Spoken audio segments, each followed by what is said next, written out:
It's time for Twig This Week in Google. Jeff and Gina are joined by Google's own Matt Cutts. We'll talk about why you need a body, not just a head.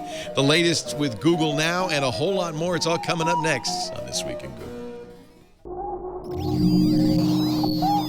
Netcasts you love. From people you trust. This is Twit. Bandwidth for This Week in Google is provided by Cachefly. CACHEFLY.com.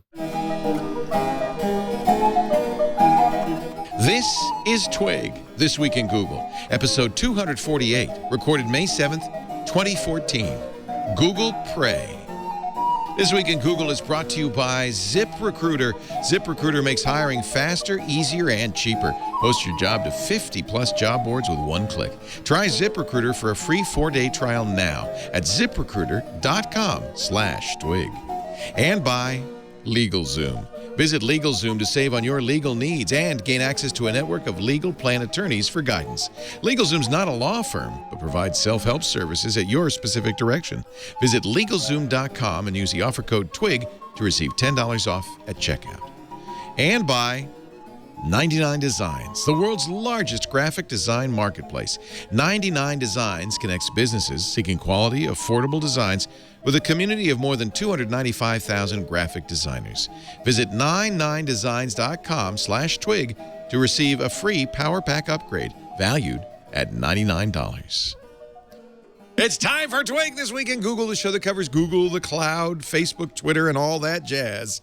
With Gina Trapani, founding editor at Lifehacker, currently a principal at ThinkUp, the fabulous Twitter and Facebook analytics company at thinkup.com, and a blogger at smarterware.org, and she's probably forgot the address as well.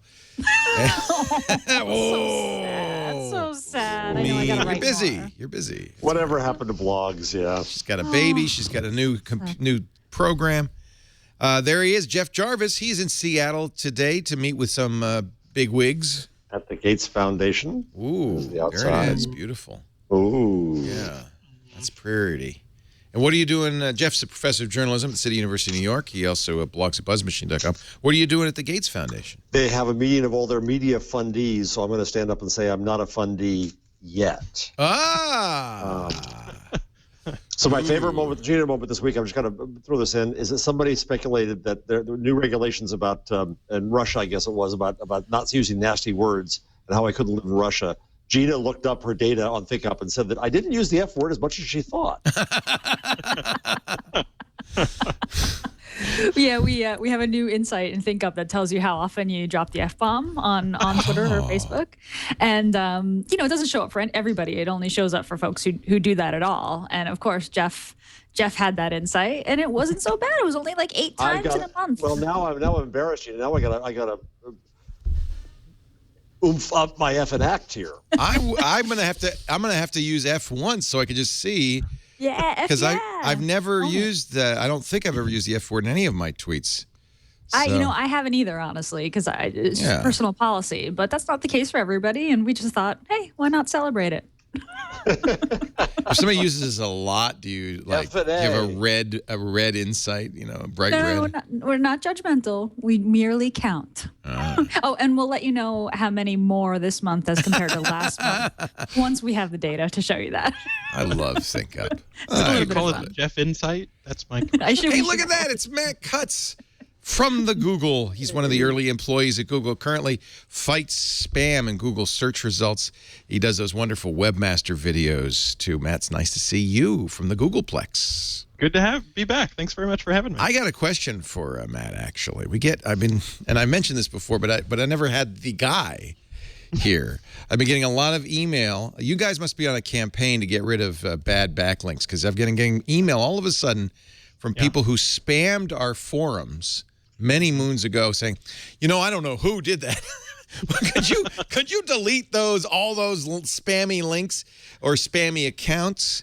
And then a few of them are really mean and say, I would hate to have to report you to Google for not doing so. Yeah, it's a nice forum you got there. It'd be a shame if something happened to it. Yeah. So should I worry, Matt? No, you don't need to worry. This is basically a one-time correction where for a long time spammers were like, get links, all the links, as many links as you can get, links, everything. And now that's not the case. And in fact, it makes sense to not have some of those low-quality links. So this is basically a lot of people trying to go back and clean up the mess they've made. The nice news is going forward, people will be, or at least anyone who pays attention will be smart enough not to just say, yes, get as many links as possible. That's what I want to do. Yeah. But no, you don't need to worry about it. You're in fine shape. It gives me great pleasure to often to respond to them saying, with a little bit of schadenfreude, oh, you spammed my forum, and now you wish you hadn't.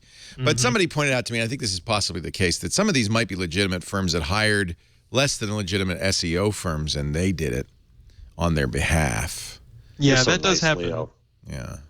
Or at least that's what people always say. Right. Right. We're actually going to shut down those forums because they're not much used, and I just think it's probably better. The forums are kind of old hat. Yeah. Well, there is Discourse. That's actually a new one from Jeff Atwood and company, and it actually does a very good job of being crawlable, and it includes some user trust so that you can't just drop a link the day that you register. So you might want to check out. I am now suddenly interested. Discourse.org. Is there? It's in open source, right? You download and install yourself, right? Is there a very popular Discourse installation? That's a good question. All I know is, since we're interested in spammed forums, we did a little bit of an audit to make sure that that it was crawlable and had pretty good SEO, and it was actually looking really good. It's one of the very few times I was like, there's not a lot more to suggest. So if you just want to drop in forum that is sort of like the next generation of forum, I'd sort of start looking there rather than with some of the older ones that... I am going to talk to our team because I like the idea of a forum. And, there are forums like the developers forum, XDA developers forum for Android that are very active, very widely used, AVS forum. There are some they've become kind of platforms. I think a forum is a nice way for our audience to get interactive. So maybe I should take a look at this. Discourse. I should notice, Leo. Oh, there is a subreddit for Twit on Reddit. Yes. Right. So many subreddits. I think each of our shows has a subreddit. And we just launched a Reddit show called Reddit Up. Right. Because I love Reddit. Has some new stuff coming out. I can talk about later, by the way. Yeah. I talked to them. So they will do a hosted version. They haven't done it yet, but they're working on a hosted version. But we have a few servers lying around. And the sandbox looks great. Just the front page. Yeah. Just try it out. Which, very good Discourse. Well, one thing they do, which I really like, you don't have to go page next to read a discussion. You can just look at it, which is great. Yeah. We used something briefly that was very popular called Vanilla. Remember Vanilla forums? They were really clean and simple. Oh yeah. Loved those. But we ended up using some PHP BB style thing, and it really is just, it makes me nervous that it even is on our servers. Yeah, there are entire server packages you can lease out of Russia for $500 a month where they will register accounts, solve the CAPTCHA, professional software packages to spam every type of forum. Oh, so it's horrible. It's pretty crazy. Have you ever been to Russia, Matt? Have you ever gone to face the enemy? My wife would like to go, and I'm kind of like, I'm not sure I want to go to Russia. Really? You think? No, you'd be safe there, wouldn't you? I'm sure, but... He's lowering the GDP of Russia. Here's a picture of Vladimir Putin considering the arrival of Matt Cutts in the former Soviet Union. I am not amused. Well, and there's these new blogger laws that Putin just signed where bloggers have to register. Yeah, that's pretty wild. And he'll use ThinkUp to find out who's using the F word and banish them. Putin on Monday, actually a few weeks ago, said that the internet was a special CIA project. That guy. So this is a lot of governments. China very famously does this. You have to register if you want to publish on the internet. That's really sad. It really is sad. It's the ruination. The Times story goes through kind of the state of things of how all the countries that are trying to mess up Turkey, China. Of course, during the Arab Spring of a couple of years ago, Egypt, Syria, Venezuela, during protests against the government in February, was blocking online images from users. Pakistan has banned 20 to 40,000 websites, including YouTube, saying they're offensive to Muslims. Facebook blocked for a while.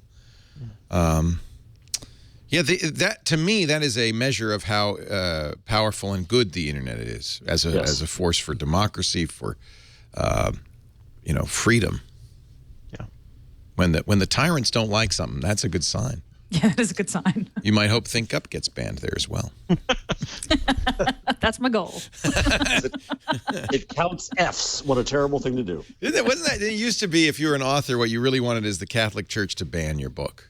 That would sell copies, baby. Boost sales. Yeah. Let's see. Should we talk about Classroom a little bit?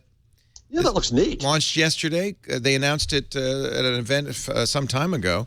It's the Apps for Education tool to help teachers create and collect assignments. My fellow faculty members immediately were sending an email around saying, we want this. Is it a Blackboard replacement, a Moodle replacement? What exactly I don't know. does it do? You can create and collect assignments. Classroom weaves together Google Docs. See, you've already got Docs, right? You've got We already have Drive Docs, and which you've a lot got of our Gmail. people use. And Blackboard is universally despised. Everybody who uses it, not only expensive, but everybody who uses it hates it. We use Moodle at the local high school that I'm a part of. That's an open source project, but that is ugly, a little hard to use. So, and we also use Google Docs. So I think anything that works with Google Docs would be very powerful. This is an evil conspiracy to get young people onto Google. It is the CIA, you know. Well, and it sounds like it'll, if you have a lot of assignments, it'll create folders in Google Drive for like, here's the class period and here's individual students. So what are we doing with paper in 2014? Just even bringing that all in one place is a large amount of progress. So. It's kind of funny. Lisa's son, Michael, is 11. He's in 5th grade. He has to do his first research project. And one of the first things is he's doing it on cactuses. Get the encyclopedia entry for cactus. And it's like, fortunately, back when my kids were that young, I bought a World Book Encyclopedia in 1995, and I still have it because it's beautiful. It's a Did you piece of move history. it? I just moved it to my office this week so that Michael could get the cactus, the C volume. And then for a while we subscribed to the yearbook because, of course, it's immediately out of date. So now you have to subscribe to a yearly update of what happened in 1996, 97, 98, 99, and then it just stops. At 1999 is the last one I got, and there's... So I'm considering it an artifact from the previous century. It's the Y2K problem of knowledge. It's just nothing. Nothing happened after 1999. The end of history. End of history. It's beautiful. I got the deluxe edition. It's leather bound. It's gold pages. It's got a little ribbon. I don't know what I was thinking. I was nuts. Oh man, it was very expensive. Good dad. But you know what? I'm glad I have it now because it's kind of a little bit of you know what it was is because when I was a kid in 1965, I read the encyclopedia. I loved it. I would just take a volume at random. I liked the S volume because it was the biggest, and I would just read it. And I thought I taught myself the sign language, the alphabet and sign language using like Encyclopedia Britannica, like the blue, when I was like 9. I'm just imagining that my daughter is going to be like, Mama, like what was an encyclopedia? Yeah. So I'm waiting for that. Yeah. So I had it here at the office, and I had everybody. I said, "Can you help me, guys?" And Russell said, "What did you print out Wikipedia?"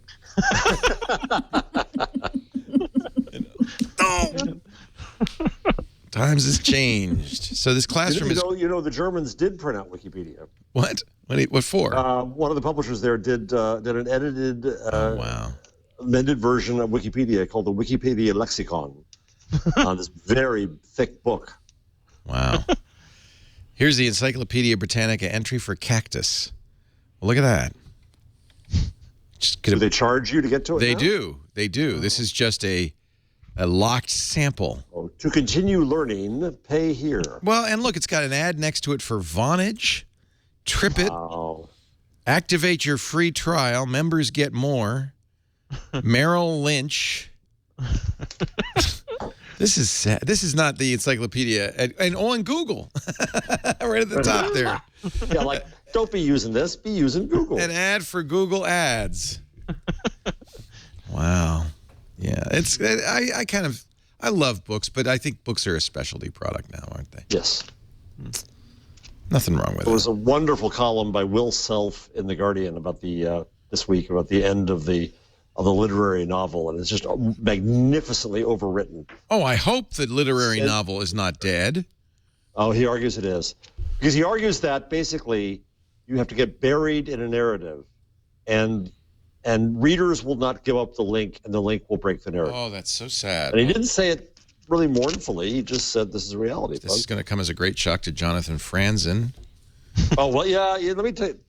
So I had his book, was it The Corrections, I guess, the one before last? Yeah, that was a great book. Well, no, You're talking about a lot of work.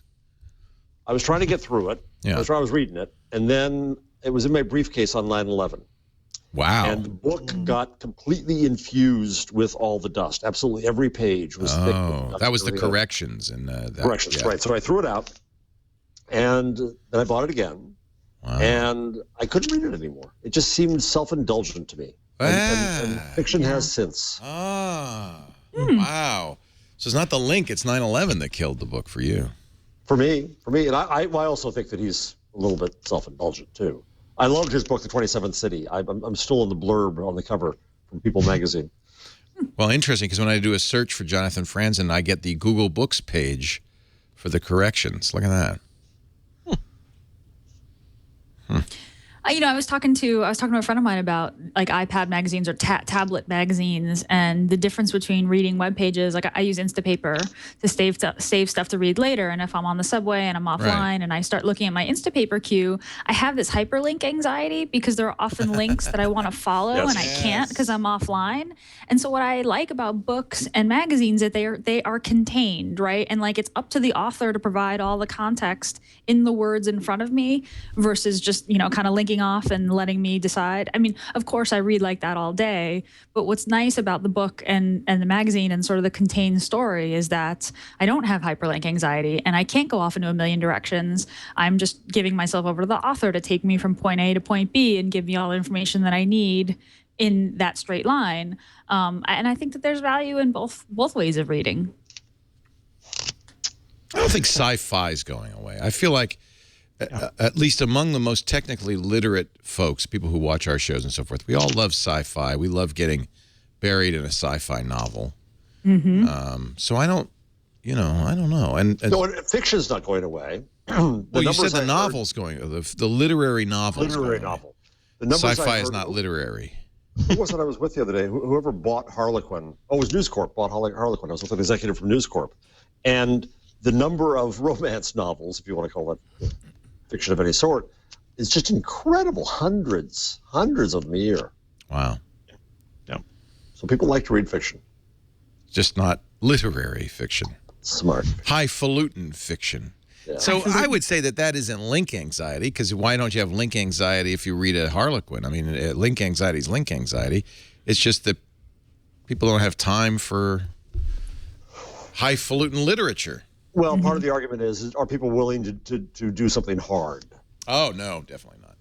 Well, I think that's... Definitely not. Too much work. Well, it's funny because I save stuff to read offline when it's TLDR because it's during my workday, right? Like I can't. It's not a piece of content I can ingest quickly, while I'm at my computer doing other things. So it's true that a novel is a much larger. Nobody has time novel to anymore. me is it's an escape. It's a vacation. Versus sort of news gathering or reading quick essays. He has one of the best leads I've ever read. Let me see if I can do this. And I'll send you to your. If you happen to be a writer, one of the great benisons, look it up. Yeah, boy, of there having you children, go. Yeah, is that your personal culture mind is equipped with its own canaries. Holy cow! Wait a minute, I got to parse that. If you happen to be a writer, one of the great benisons of having children is that your personal culture mind is equipped with its own canaries. Yes, because you've read so many books. On relentlessly into the future, these little harbingers either choke on the noxious gases released by the extraction of decadence, or they thrive in the clean air of what we might call progress. Isn't that great? Wow. That's beautifully written. Yeah, it's a great piece. But you know what? this is nothing new. Nobody reads literature. No, it's been lamented. It's always been the 1% that have ever read literature. Come on. Just as Twitter is declared dead every once a year or so. Or no, Twitter's actually dead. No. Didn't you get the memo, Jeff? I don't know. It actually no. Well, the stock market. The stock market thinks it's dead. If that's how you measure its life. Why? So what's going on? The stock market apparently doesn't believe that Twitter is going to. They believe because of its falling growth. Well, growth was down, A, but B, then a whole bunch of insider shares were released. I think yesterday or day before. They were unlocked. Yeah, they're unlocked. So that caused a lot of big sell-off. Mm-hmm. But the shares were dropping long before, a week before that. So it's just. I think it's an adjustment. I think Twitter was perhaps overhyped because, gosh, you couldn't go 5 minutes without a TV show or a magazine or anything or billboard saying hashtag something or other. And so everybody thought, oh, this is mainstream. I don't know if it's mainstream. Well, here's it's Jimmy. Still pretty darn big. Here's Jimmy Fallon. He does this. And by the way, Jimmy Fallon, the new Tonight Show, uses Twitter, I think, to great effect. He plays a game called the hashtag game. Let's play that. So he just sent this out. Let's play the hashtag game. Tweet out a funny, weird, or embarrassing thing your mom has said and tag this with mom quotes. And so then what happens is now tomorrow night, the next night, he'll read mom quotes. They had a funny one. The last one I saw was rap. It was a Kentucky Derby. It was because it was on the Kentucky Derby day, May 2nd. Kentucky Derby rap. It was hysterical. And then they had the Roots, his wonderful house band, rap it. I don't know what they're going to do with mom quotes. Maybe get Jimmy's mom to read them. They're good. They do a good job with these, I think. And so, I think that there's lots of ways Twitter can continue on. Yeah. And monetize, but it's not. Maybe it was overhyped. Or maybe the stock market doesn't know diddly do. Yes. The story about Loon, Google Loon. All right. Not doing its own thing, but now instead they're going to leasing their balloons to the telcos. I was depressed by that because I was hoping that Google could provide Uber Earth competition to those said phone companies. A lot of this comes from Astro Teller. What a great name. Do you know Astro, Matt? A little bit. Yeah. God, what a great name. Really good guy. Yeah. He is the head of Google X, the Google Moonshots, and Loon is one of the Moonshots. And I guess he was speaking at TechCrunch Disrupt about Google X. Well, and there's a lot of interesting parts in here. Now, bear in mind that I don't, have any idea what the Loon folks are actually, pursuing, on a day-to-day basis. But, it might make sense if you can cooperate with some telcos, then you can test out the system, see how it works, work on the navigation of the balloons, see how long you can hover over a given place or a country or something like that. And if you've got 7 problems to solve and working with someone takes one of those problems off so that you can move a little faster, I think that sounds great. And then if down the road someone magically, all the FCCs of the world agree on a one communication spectrum that's open that everybody could use, then you could still explore that down the road. But just to my uneducated eyes, not knowing anything inside details, it seems like it's a good way to jumpstart and move a little bit faster.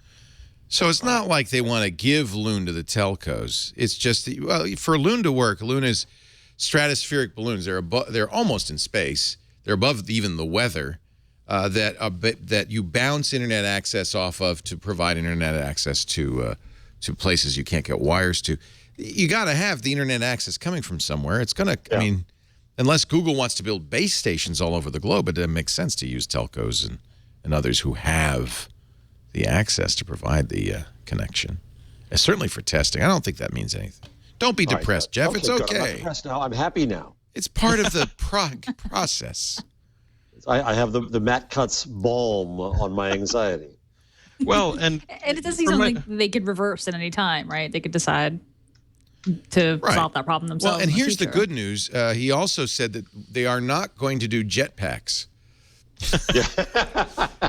That was disappointing. Yeah, well, they considered it, but they were it was louder than having a Harley motorcycle on your back. And that didn't seem like a good experience. You know the story to be done.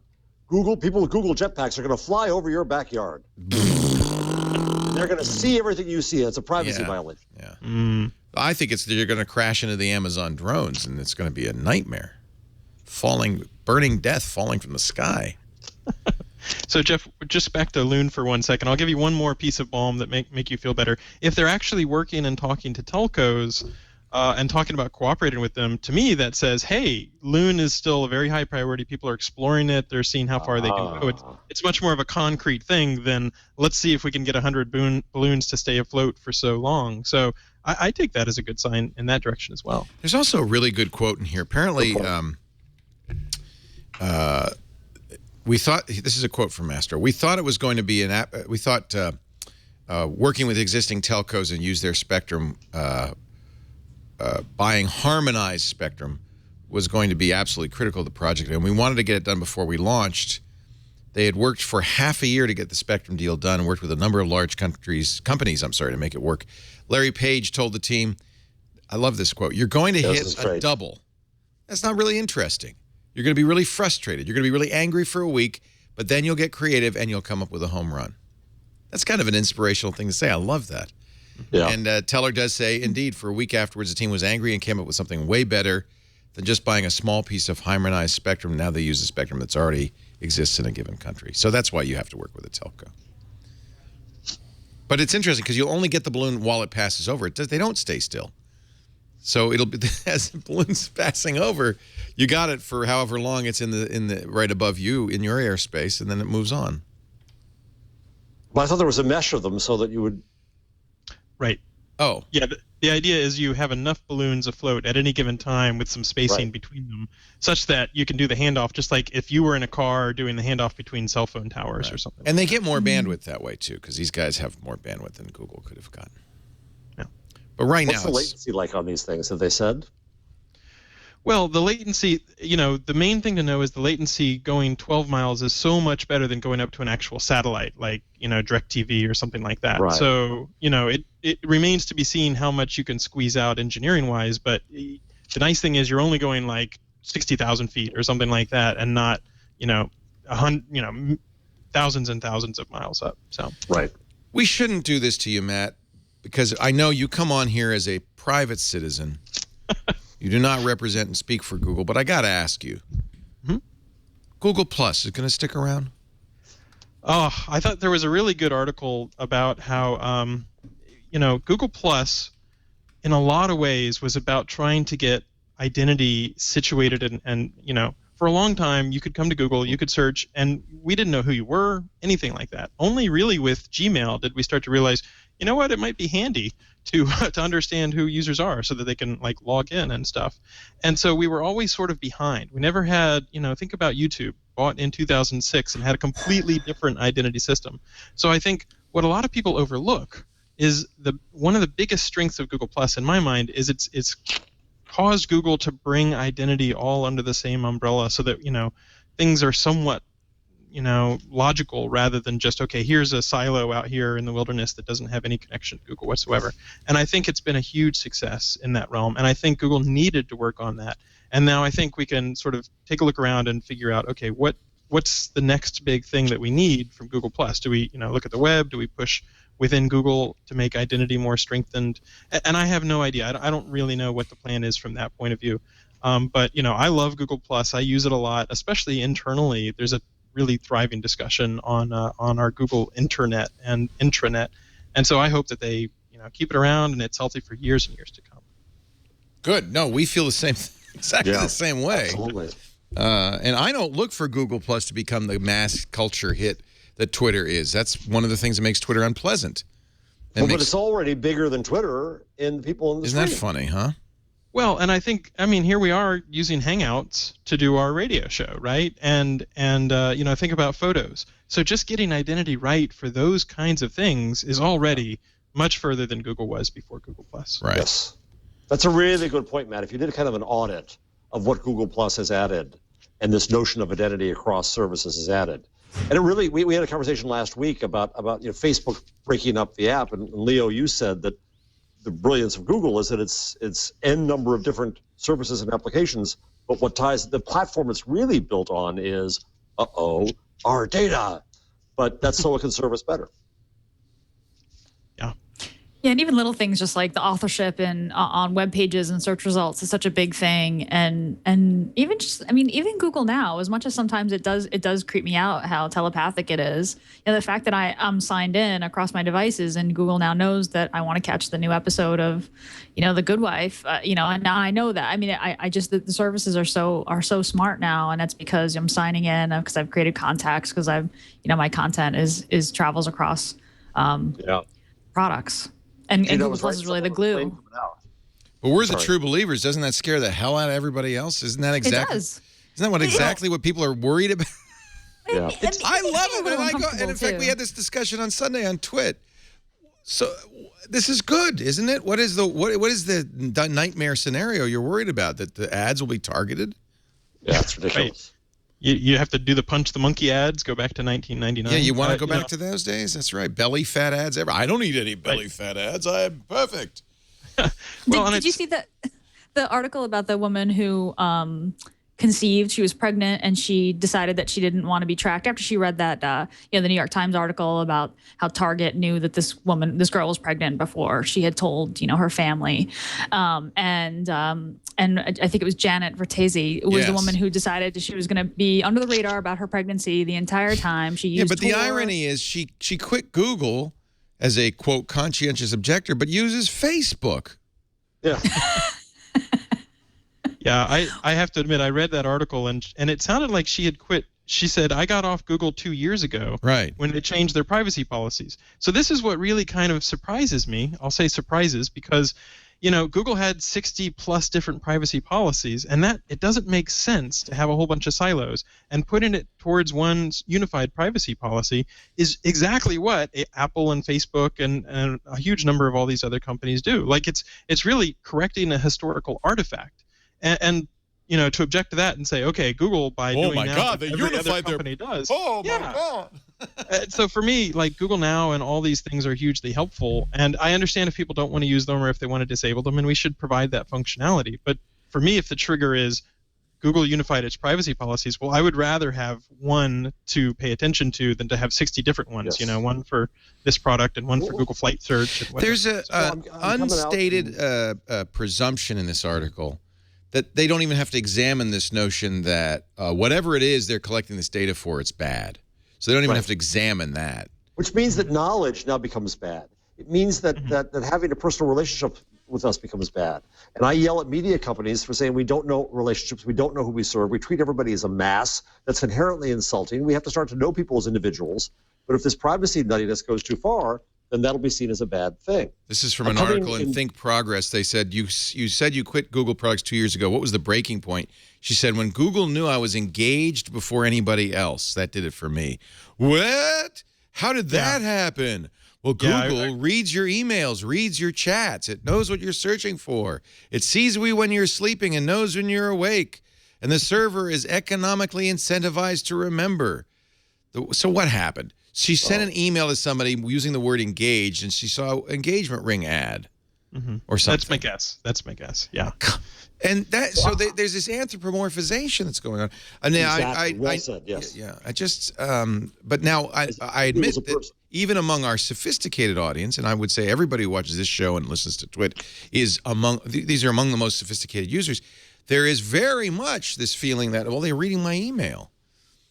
Well, and I think that makes people who have something that they want to hide uncomfortable. And there's like legitimate times when there is something that you want to hide. If you don't want people to know that you're pregnant, I lived with a big secret before I came out of the closet. That was really scary, and I lived in constant fear of other people knowing. So if Google Now was selling me 2 bride cake toppers before I came out of the closet, that would have freaked me out. Yeah, except it wouldn't have been meaningful because no human knew it. It's just that there was a correlation between a keyword and an ad. The Google products, good digital products, it kind of anthropomorphize themselves, That's right? true. There's a friendly voice. That's a good point. So I'm empathetic to both sides here. Like I really see both sides here, and I'm split on this a lot, and I'm trying to sort of just offer the other side of the coin. No, Let me ask you all a question. I'm coming out, I think I mentioned last week, to speak to the Google Privacy Group, about 300 people, in 2 weeks. And what I want to say at first is that I think Google has to have the absolute best practices there are. And then I want to say in the second half, we've got to open up, we've got to change this discussion from having vaults to having marketplaces to open our stuff up. Let's stay with the first half. What would you define as best practices? What should Google do to bring trust and faith and recognize the value of doing these things? Well, that opened up a big conversation. Let me make it more specific. Okay. Would it be enough for you if Google said, well, look, we're never going to out you to a real person or an organization or in any meaningful way. All that will happen is if we will match a keyword in your email to advertising, but that in no way outs you. And we promise never to give that information to anybody who can use it. Except to the NSA and the FBI when they come with a there's going to be a fudge words except for governmental. Well, and so I'll throw out a couple, quick ones, which are, I think there ought to be encryption, and it ought to be ubiquitous between you and whoever you're talking to, so that someone can't spy in the middle. We ought to offer options like incognito mode all over the place, so that people who want to opt out, or if they're doing a sensitive search, but wouldn't that undermine your business model? Well, no, that's the thing. I think if you have an option where hey, you're doing something private, you can go incognito, then anyone who is savvy enough to care can go and find that out and use that. But if people, the vast majority of people, there have been studies that say they'll tell you their password for a chocolate bar.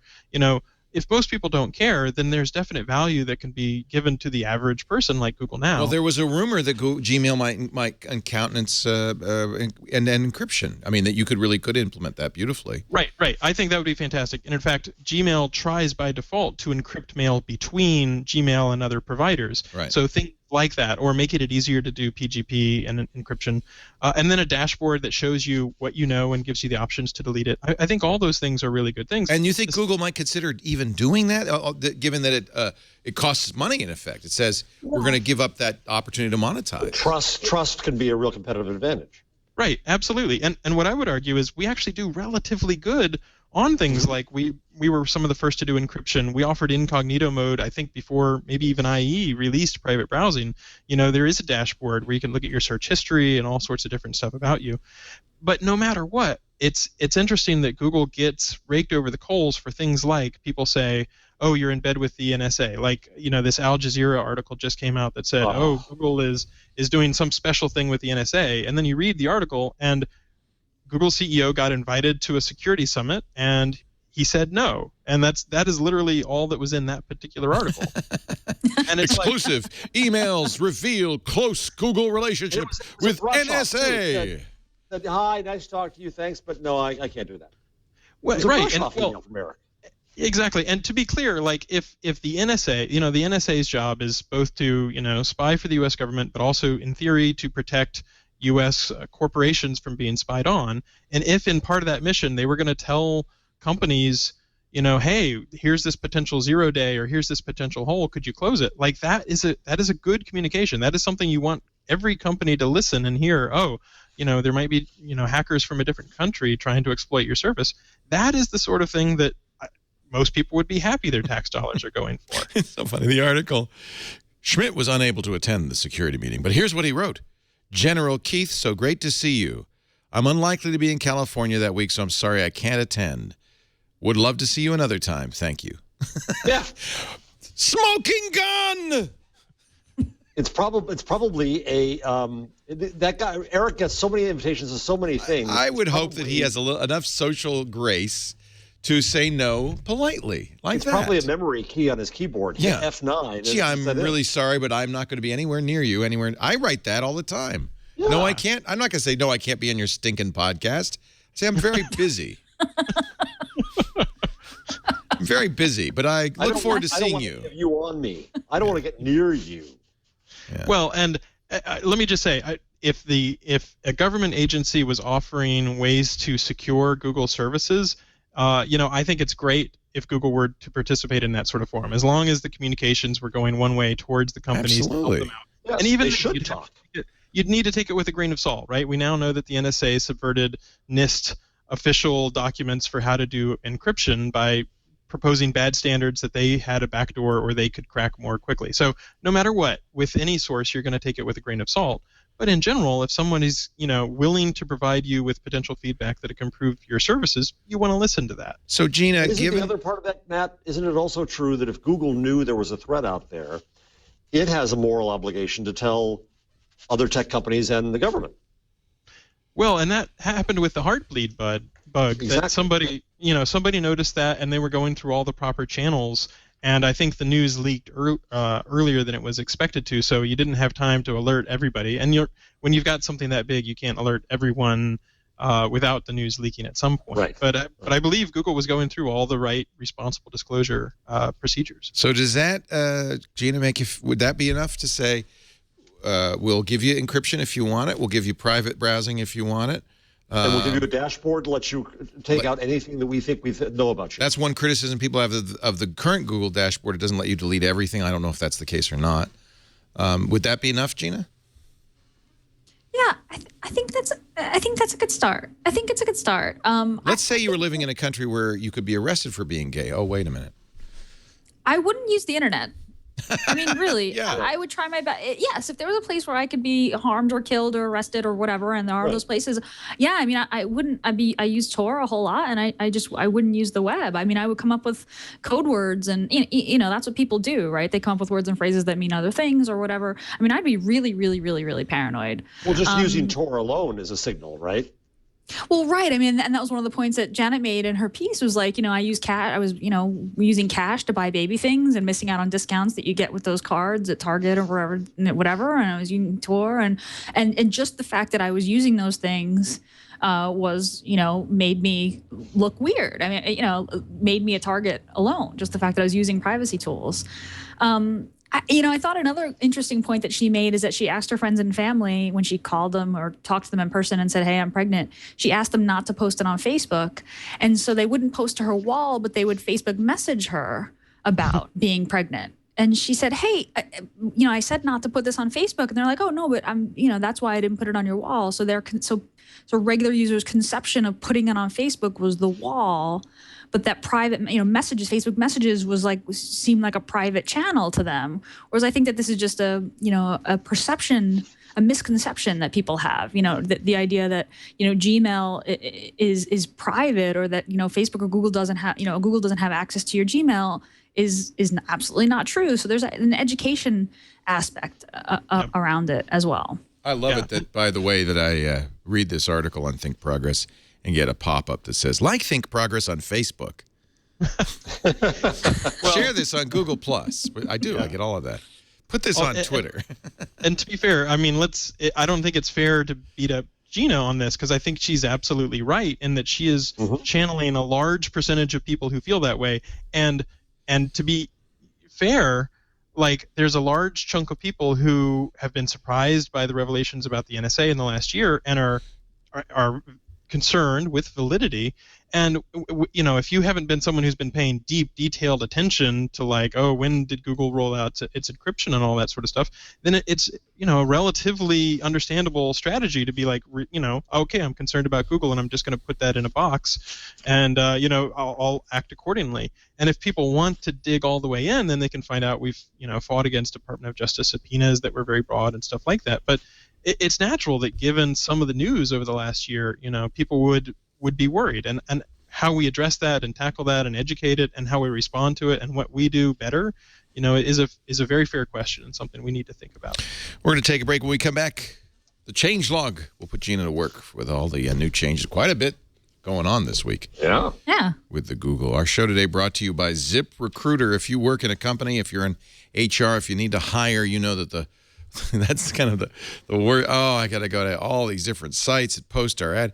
ZipRecruiter is going to really simplify your life. One click of the mouse posts your job listing to 50-plus job boards, plus social networks like LinkedIn, Facebook, Twitter, and Google+.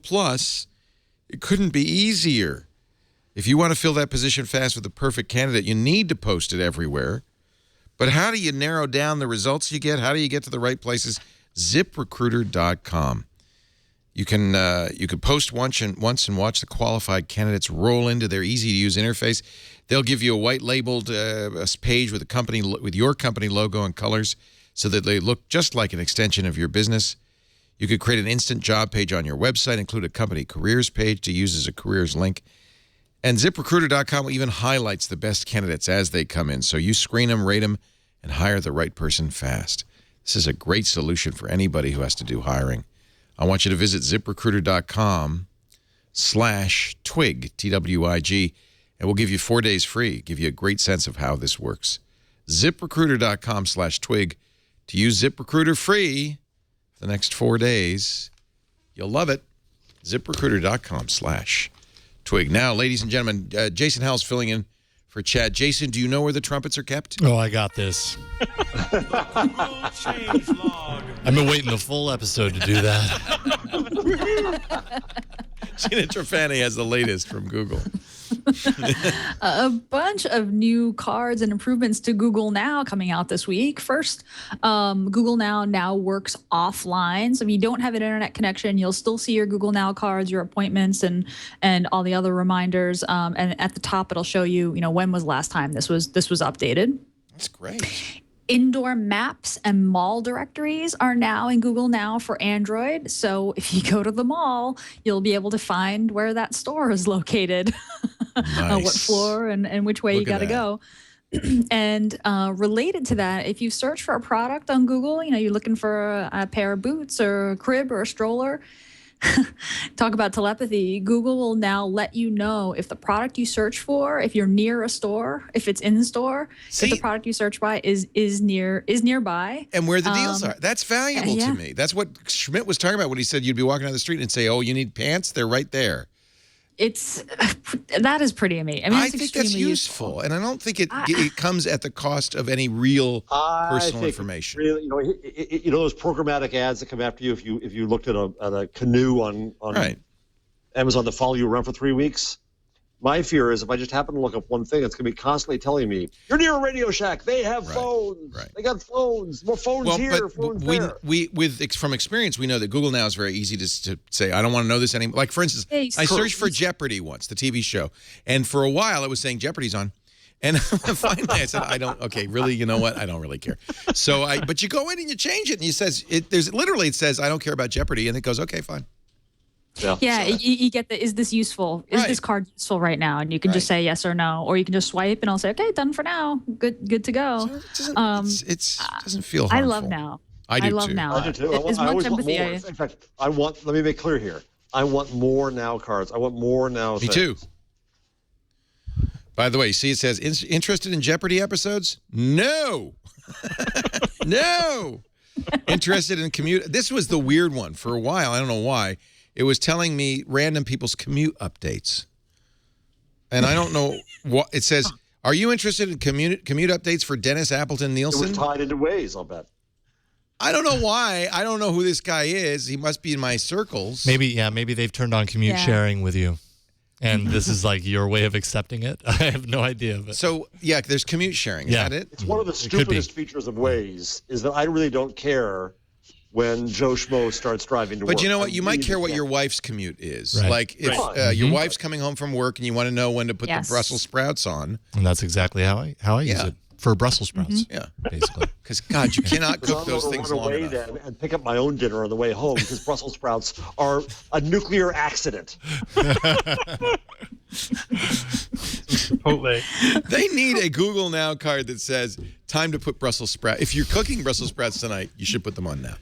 It goes off at 7 a.m. Yeah. Start cooking now.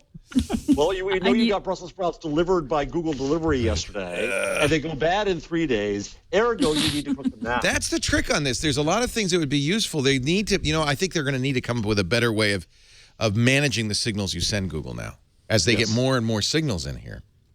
Already I've got 16 different items in my everything else category. Well, including, Leo, sometimes I want to send them more signals. I want to choose. This is something that I'm actually looking for. I'm looking for this kind of shoe.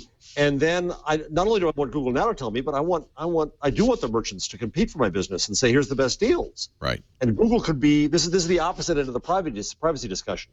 I think that Google could be a conduit for signal sharing in a wider marketplace. It's all about control. Just give me control. Yes. Well, that's what it's similar to what they do with TV shows now. If you search for a TV show, it'll say, remind me of new episodes, and you can say yes. or not. And it seems like products could be kind of implemented a similar way. The thing about Google Now, we were just talking about this last night. Jason and I were talking about it last night on All About Android. Is how it's kind of like subsumer superseding all these like little apps. The remembering where you're parked and what TV shows you'd be interested in. I mean, it's wonderful because it's all in one place, and it's this like key, piece of UI that's part of my phone. I mean, literally, I look at Google Now first thing in the morning, and before I go to bed at night, I look at the weather and whatever. But it is kind of you're not going to these other apps to do these things, right? Which is kind of nice because it opens up indie developers to work on other things, but also not so great if you made a parking app, right? But it's interesting to see Google Now sort of gobble up that functionality and just present it all in this one interface that we're going to see on our watches and on our eyeglasses and whatever else. I would honestly be happy if I could just, sometimes Google Now is like, do you want to use your corp account or your personal account? And I'm like, oh, yes, I am me. Yes, I have all these accounts. Hold them all together. Matt, listen, you're the all-powerful wizard, Matt Cutts. You got into I.O., okay? You have proven your power on Earth. Can you once and for all solve this problem? Google's smart, damn it. I have 2 accounts. I'm the same person. Google, can I just tell you that I'm the same person?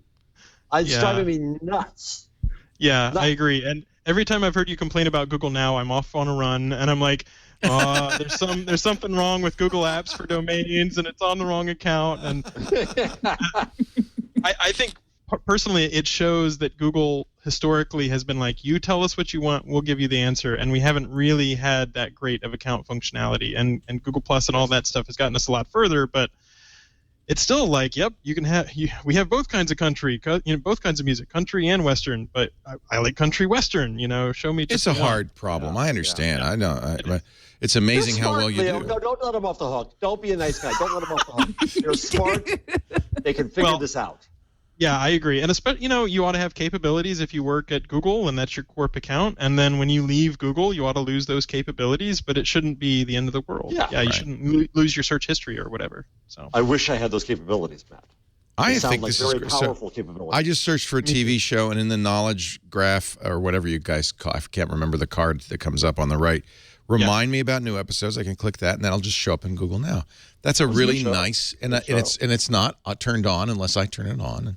And it's great for upcoming movies. Like, I really want to see the new Hunger Games movie when it comes out. Just tell me, because I don't I have a baby. I don't get to pay attention to that anymore. Yeah, that's really great. By the way, do you watch Orphan Black, Leo? I do. I love it. It's really good.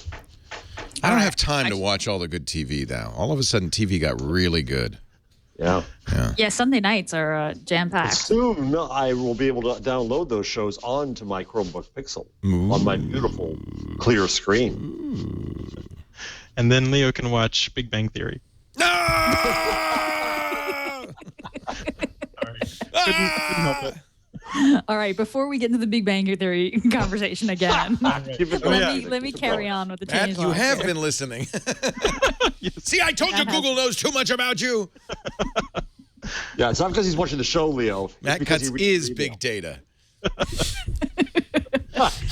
Google Maps got a big update rolling out now on Android. Lane guidance tells you which lane you should be in before you make that turn. Why didn't other things do that? It's so obvious. Get in the left lane now. You're going to be turning left. Bridge. No, the lane I should be in for the Bay Bridge is the one that gets me off before the bridge because I'm scared of it. I know. Well, for all of us, because there is that particular on-ramp. If you get on that, you can't get off. You're going to Oakland. Yeah. And you can do about it. So you can now save maps to use offline. So are you going camping? Someplace with not a lot of connectivity. You can save maps for offline use. You got better filters for finding businesses when you need them. So, is that bar open or shut now, or open or closed right now? And this is really interesting. Uber app integration will compare transit and walking directions with Uber access in cities where Uber supported and only if you have the Uber app installed. Oh, you have to have the Uber app installed. Yeah, yes. But fascinating that Uber has an official position here. Yeah, why Uber? It is. Why not Lyft? Why not? Why Uber? And Google did invest in Uber, so they're going to get some crap for that. Oh, okay. Well, there you go. Yeah, Google Ventures more than 150 million, I think, into Uber. Really, really interesting. A little weird, I thought. the Uber integration there. But everybody loves Uber, so. Well, not It's the convenient. taxi commission in New York, LA, Well, right. San Francisco. Finally, Google Shopping Express came to Manhattan and West Los Angeles this week. And in fact, I was at the ThinkUp office on Monday, and I decided to try it out, and it was great. I loved it. I ordered up some snacks for the office, and it got super overloaded the first day in Manhattan, so I didn't get a delivery time on Monday, but it came the next day. But the whole idea is that you can order stuff and get same-day delivery from major retailers, Target, Fairway, etc. First orders get $10 off. That was a nice discount, and Google's also offering, I think it's a 6-month free subscription for unlimited free deliveries. So really nice. It's not in Brooklyn yet, but it's coming to Brooklyn and Queens soon. So I'm excited to impress my wife with that when that happens. Diapers at the door. Diapers. Well, we do Amazon Mom. We have like it's basically Amazon Prime, but like a subscribe and save, which is like send us 3 boxes of diapers every couple of months. Yeah, which is fantastic. I love Do they subscribe up the and save. size automatically? No. What's that? They don't up the size automatically. They don't up the size. And in fact, I got a bunch of boxes that were too small because my daughter is growing like a weed. I mean, especially ever since we had the baby, I realized how much we just have this parade of delivery people coming to our door because we just don't have the time to go shopping as much. So I think this is really good business for Google. And it'll be interesting to see how they stack up, against Amazon. You saw what was the dry goods play that Amazon's doing? It's you get for $6 you get a 45-pound box. Did you see that? I didn't. It's a partner to it's called Prime Box. I can't remember. I'll have to search for it. It's kind of it's Amazon Prime. Prime Pantry? Pantry, thank you. Very good. Jason Howell for the win. On the draw. $6, 45-pound box. And it's basically groceries. It's grocery shopping. Mm-hmm. Wow. Well, Yeah. Lifehacker. There you go. Yeah. They Amazon, it's good. Let them battle. That's good. Let the battles begin. Yeah. Safeway get in there and everybody else. Come on. Mm-hmm. I mean, of course, I think Express, you pay with there's going to wallet. be a crash of retail real estate in this country. I'd hate to be in a brick and mortar store at this point. Oof. It's a little scary. But Shopping Express actually, I mean, it is local retailers. Right. I mean, from what That's I can kinda tell, nice. it's like a guy in a cap with a truck that goes to the Target for you and brings it to you, right? And they bought all those old Cosmo bicycles that were lying around with the big baskets, I hope. Grocery stores used to do that. There used to be a milkman. You're too young to remember this, but the milkman come to your door. In the East Coast, Leo, a chip delivery guy, Charlie's Chips. Charlie's All he Chips. did was deliver pretzels and chips. The Big chip tin. man's here. Yeah. Imagine that. I have Union County booked up. I've got every pretzel chip there man. is. I remember that you had to remember the night before, I think it was Tuesday night, you had to put the milk delivery out and the empties in the milk empty box. And then the milkman had come and he put the milk and then you knew they were in trouble when they started selling milk shampoo. That was like, uh-oh. Business is bad. Uh-oh. Oh, dear. That doesn't seem like a good thing. Sorry, That's all I got. That was, ladies and gentlemen. Now, Jason, you know where the timps are? Oh, yeah. Oh, yeah, bring in the timpanis. The Google cheese roll. Ah. Oh, no. Sorry. Oh, Gina's got to start it all over again. Now. You know what, Gina? You might as well throw in the Google Camera update that hit today. Is there an update? There's an update that allows you to take pictures while you're shooting video. So they added that. Oh, that's back like in. a Zoe a little bit. Yeah. Well, no. very So nice. You're taking you're shooting a video video and you can actually also take You pictures tap at the it, same you get a time. You picture. tap it. So, Wow. Very nice. but that was unintentional. Sorry about that. Thank you, Jason. Leo, I have to go in 5 minutes, but What? I wanted to make sure I got in. I told you 2:15. You told me? But When did you tell me that? That's okay. You can go anytime you want. I just want to make sure before I leave that there's a whole mess of new Chromebooks coming out. Yeah. Yay! Hey, And they Intel's live. doing some. Intel's doing lots of them. They did an announcement. So I complained about Acer not having enough new Chromebooks because I was wrong because they have 2 more new ones now. Yeah. So I feel bad now because I'm starting to come around on the Chromebook thing. I wouldn't buy one. But, Come on in. The water's fine. I wouldn't buy one, but I think I understand why a school would. Yeah. Oh, it's phenomenal for schools. Yeah.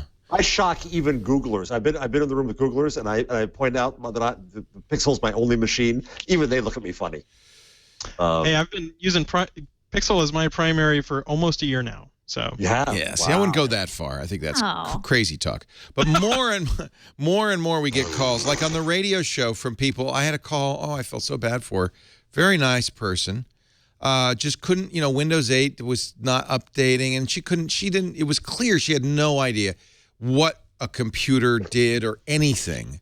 But she had to have one, right? You have to have one. And I said, what do you do? She said, well, I do some email, and we surf, and my husband balances the checkbook.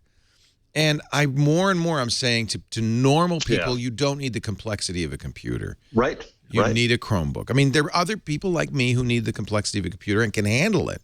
But a lot There's of also people things can't. like my parents and viruses. All that's gone.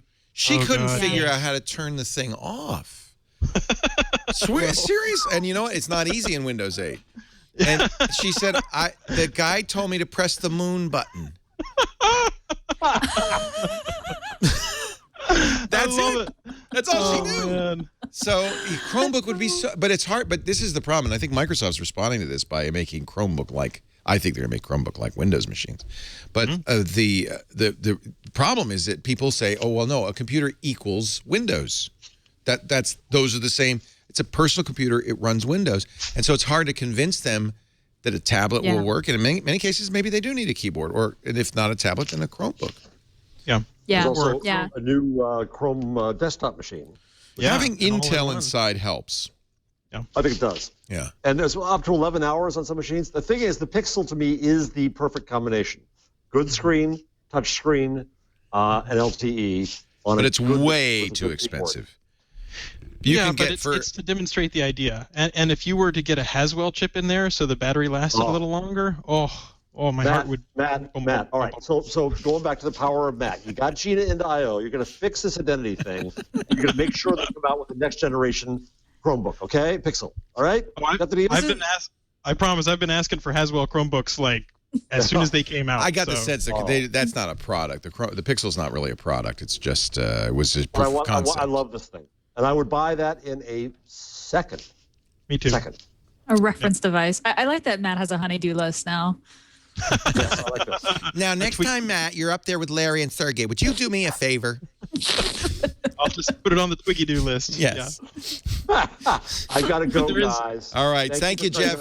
Give my best to Jeff. Warren and Bill and the gang. Yeah, will do. All right. Take care. If I see Bomber on the street, I'll say hi to Steve and Satya. Jeff Jarvis, professor of journalism at City University of New York, author of Public Parts, buzzmachine.com. Take care, Jeff. Thanks. We will take a break, come back with more. Matt Cutts is going to stick around. Gina Trapani, more of Google this weekend. Google coming up in just a bit. Our show today brought to you by LegalZoom.com. We're not talking law firm here. Actually, it was founded by lawyers who said, you don't really need a law firm. If there's some basic things you could just do yourself online at your specific direction. Things like incorporate, create an LLC, or a Chapter S or Chapter C corporation. Visit LegalZoom.com and you'll see actually there's a lot of stuff to start your business. You could form a nonprofit, a sole proprietorship, a general partnership. You could get a DBA. You could trademark search and registration. You really ought to register your trademark, absolutely. All of the stuff that you might need to do. And by the way, they provide the business services that you will need, like register agent services. This is what we do. By the way, we are a corporation in Delaware. Did all of this for, get ready, $99 plus the state filing fees. And Delaware is very affordable. It was one of the reasons I did it, Delaware. Everything you need for running your business, but also for personal wills and trusts. Do you have a power of attorney financial? Do you have a health care power of attorney? Very important. Got pets? You might want to get a pet protection agreement. No reason to pay a law firm for stuff like this. You can do it yourself at LegalZoom.com in very simple steps. You complete the questionnaire. They create the documents. They file them for you. You get the package by mail, you're golden. It really is easy.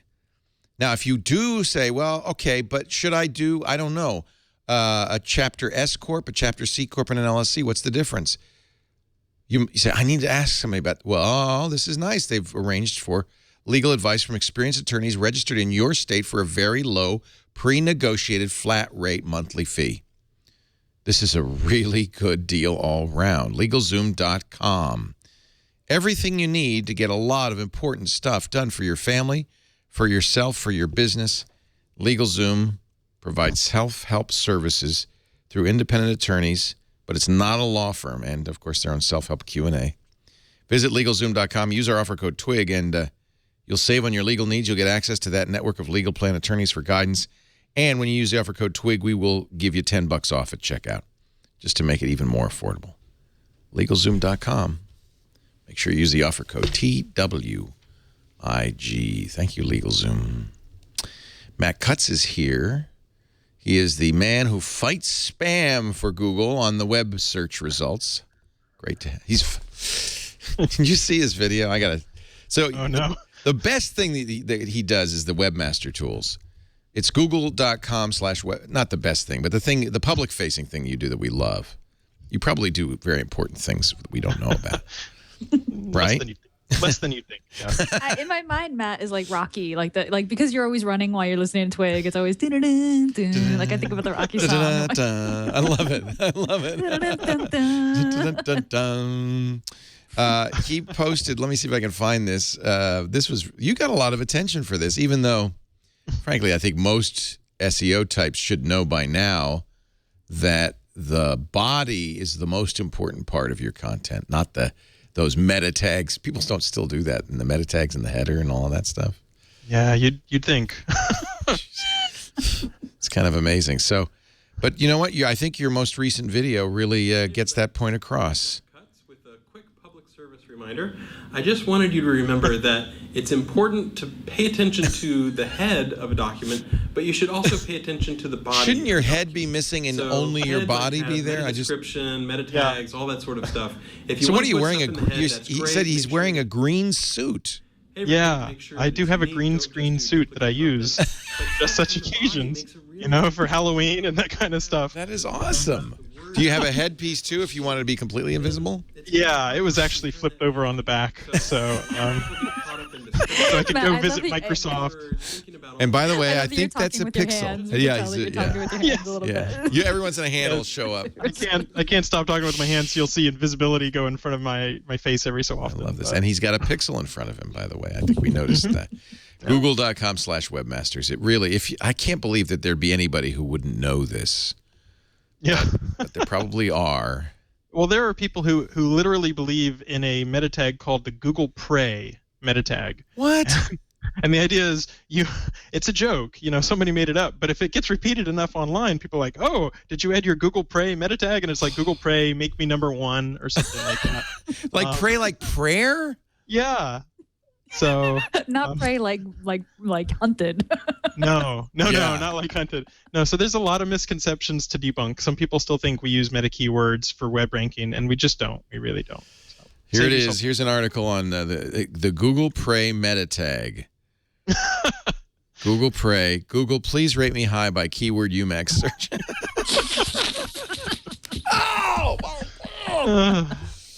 What is is that the weirdest thing that you've ever seen people do? No, not even close. I mean, there's a whole church of Google. I mean, it's crazy. So, is the Church of Google populated by SEOs? No. It was a few years ago. I think it's died off mostly now. We worship you, oh Church of the churchofgoogle.org. It's the home of Googleism. Yeah. Wow. Of course, it says join us on Reddit, so there may be a little confused. Right.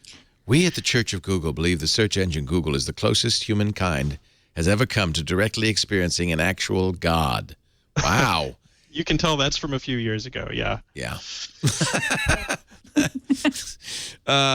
So give me an example of something else crazy people have done to get #1 on Google. Well, people try all kinds of tricks. They're convinced if you buy ads, you'll rank number one, and then there's other competing theories that say if you buy ads, we'll demote you. And you just want to get all those conspiracy theorists in a room and let them fight it out. And like, okay, you guys decide, and then whoever comes out will debunk that misconception. Because there's so many. There really is. Here's the prayer, by the way. You should put this. I have heard if you put this in your meta tag, all your hopes and prayers will be realized. Yeah. Our Google who art in cyberspace, hallowed be thy domain. Thy search to come, thy results be done on 127.0.0.1 as it is in the Googleplex. Give us this day our daily searches and forgive us our spam as we forgive those who spam against us. And lead us not into temptation, but deliver us from Microsoft. For thine is the search engine and the power and the glory forever and ever. Amen. And there it is. In binary. In binary. But the weird thing is, there are people who are literally creating new misconceptions. So I don't know if you saw last week, there was somebody who claimed to be a former Google employee in AdSense.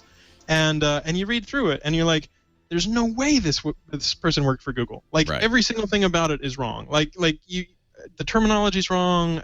None of the terms make sense. You double check with the ads team, and they're like, we don't have any color coding scheme the way they imply. Right. Like, it's not. If you're a real employee, it's not hard to prove that you used to be an employee. You could say, hey, Charlie's Cafe, that electric door on the left, it sticks a little bit. Like that would do that it. is enough to prove Bingo. it, right? Yeah. And yet this paste bin anonymous thing is like Google is trying to cut off publishers to save the money for itself. Well, we actually refund that money to publishers. So you've got like some weird people who are just like, okay, I'm disgruntled, I'm unhappy with one part of Google, so I'm going to lie and say I used to work there, and here's all these things that people who don't know better might believe. It's weird. Three actually Google acquisitions, little ones. Odometry, an online attribution firm. I don't know what Odometry does. I don't even know how to say it, but Google has acquired them to give advertisers a better sense of how their online ad campaigns are working. It's an ad metrics play. Stack Driver and a cloud analysis tool. But my favorite is Appetas. If Google can bring better restaurant websites to the world, that's good work right there. Beautiful website restaurants. So it's a provider that does websites websites. Integrating Grubhub, OpenTable, Appetas. No more Flash. Appetas. No more Down images. with Flash. Appetas. Yeah, images instead of text. Yes. So it's like a Squarespace for restaurants. Yeah. That's nice. Yeah, a lot of, you know what? Somebody's got to do this for radio stations. I think somebody did, but whoever it is has no taste. I've never seen more ugly websites than radio station websites. They're the worst. Yeah. It's like black background. It's really bad. Oh, and I guess because radio stations have so many ads, they're all jingly. And I shouldn't pick on this station. I just entered in some magic call sign, and I found this. This is a very typical radio station website. That you find the content. Good luck. Yeah. I mean, they're all horrible. I hope this is not one of my affiliates. But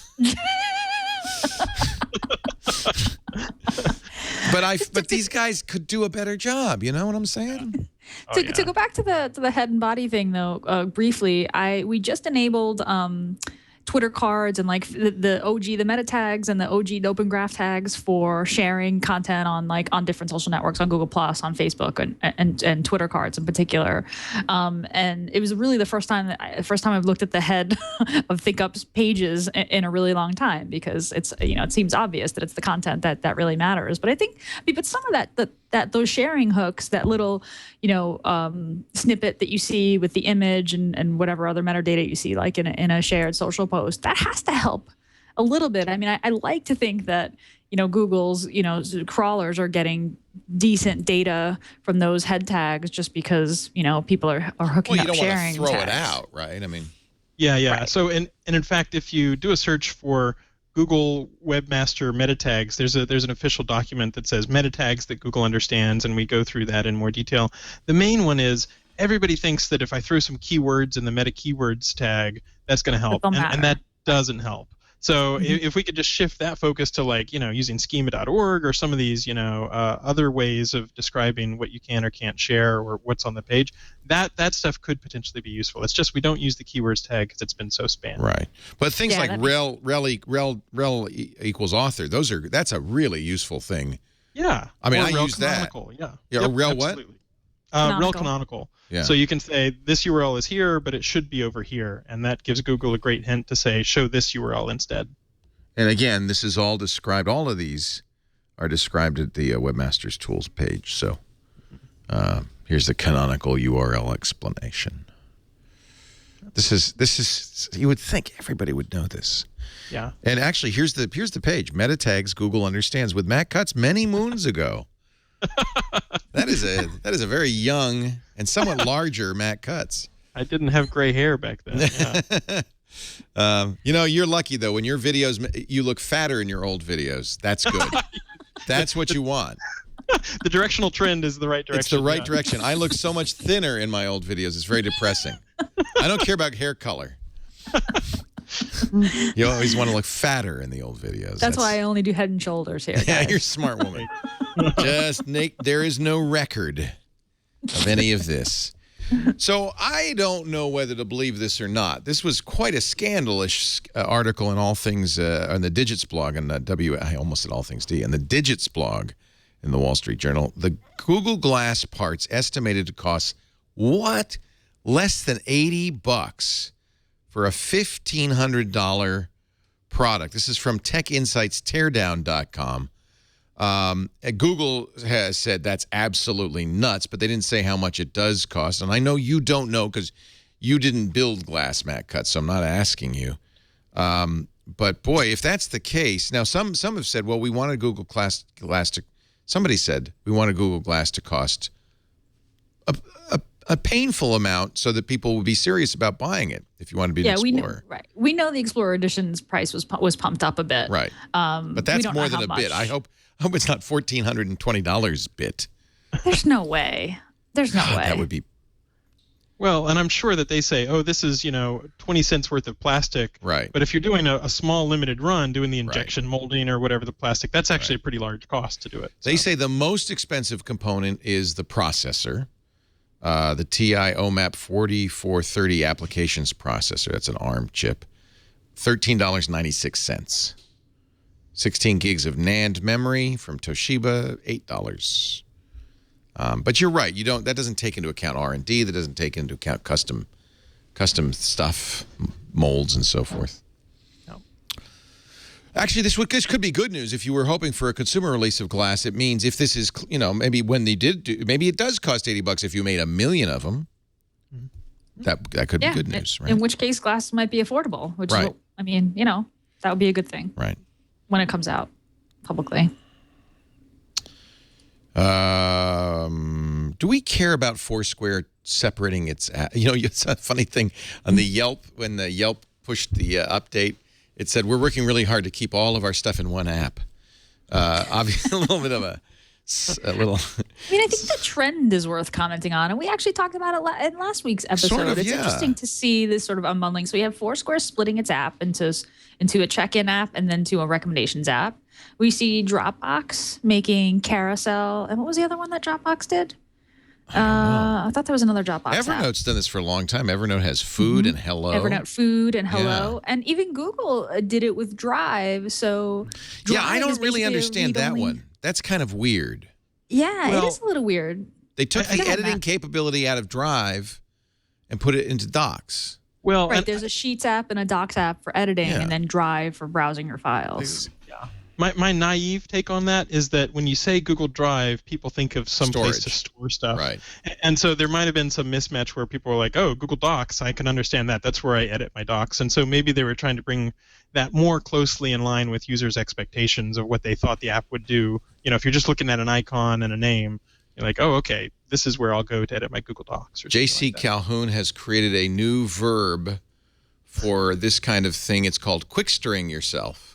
Because remember, Netflix was going to Quickstering. divide itself up into streaming and that's disc not- business, and one of them was called Quickster, which didn't last. That's not a positive association. You've been Quickstered. No. No. You've been Quickstered. Quickster doesn't exist anymore. And Yeah. of course, I did mention Facebook separating out Yes, Messenger Facebook's from doing its, it. from Right, its app. right. Mm-hmm. They're being Quickstered.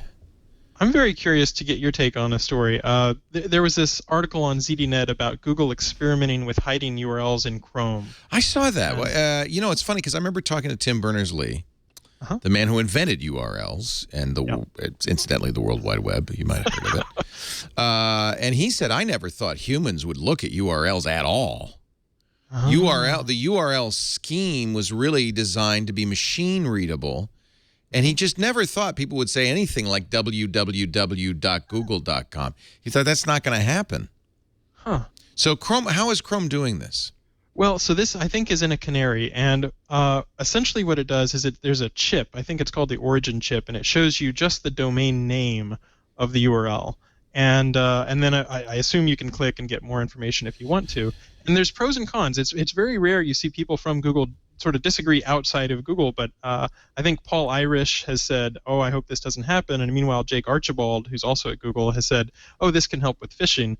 So that sort of shows that people have different points of view on this. And I was kind of curious, what would you guys think if Google started to show this origin chip instead of the URL in Chrome? That makes sense. The idea being because a URL is so complex, people often misread it. So they think they're going to google.com when instead they're going to google.hacker.com. Yeah. And so by making it more clear as being the real URL. But I'm looking at these examples from the Jake's blog. I can't tell the difference. I don't understand which is which. Well, one is halifax.co.uk, and the other one is halifax.co.uk credit cards whatever. You keep going until you get to the com part. Yeah, to the slash. Right, yeah. Well, I've seen that. I mean, this happens all the time with phishing. Yeah, I'm kind of split on this. I mean, on one hand, I really like the idea that a user doesn't have to deal with the URL, and I really like the changes that Chrome has made to URLs thus far, like hiding the HTTP and, graying out the path, whereas the domain is that's black. That's a good way to do it. I really like that. So that's happened kind of slowly over time. And it's like, oh yeah, why do you not need to see HTTP or HTTPS, and the lock, indicates HTTPS. And so this seems like a natural progression. This feels like the same kind of debate that people have about whether or not the file system paths should be exposed to the user. Apparently or not. iOS, I didn't know this, split on but that. Safari and iOS 7 does that. So here's the example on that, where it just shows the top domain. It doesn't even show the extended domain. You have to tap it to see more. That's a good way to do it. At the same time, when you're dealing, I mean, particularly someone like me who's coming from being a blogger, where like the idea of a permalink or the full URL was sort of very, very important. The idea of sharing URLs or sharing pieces of content, or a piece of content is assigned to a particular URL, that if it's structured well, it actually does read well and mean something. Part of the problem is that a lot of URLs are not well structured. Well, right, a lot of URLs aren't. So if this change were to happen, I wouldn't be totally against it, but there would have to be a piece of UI that made it really easy to share a permanent link to a piece of content. Yeah. What happens if you copy it in order to share it? It would copy the full URL. Yeah, I'm sure it would. Yeah. But I'm with you, Gina. I'm really torn, because as a power user, I really want to know what the full URL is. But I can see, for an average person who doesn't need all those details and might get phished. There's other ways to fish. I was fished on Twitter a couple of years ago. I didn't fall for it, but it had a link to TVVITTER,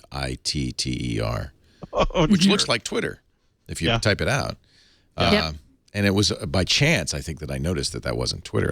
It was a login page and everything. Yeah. So there's other ways besides having a obfuscated URL. People start using Bitly and other stuff. They'll just mess with it. Yep. I don't think it's a bad idea to syntax highlight.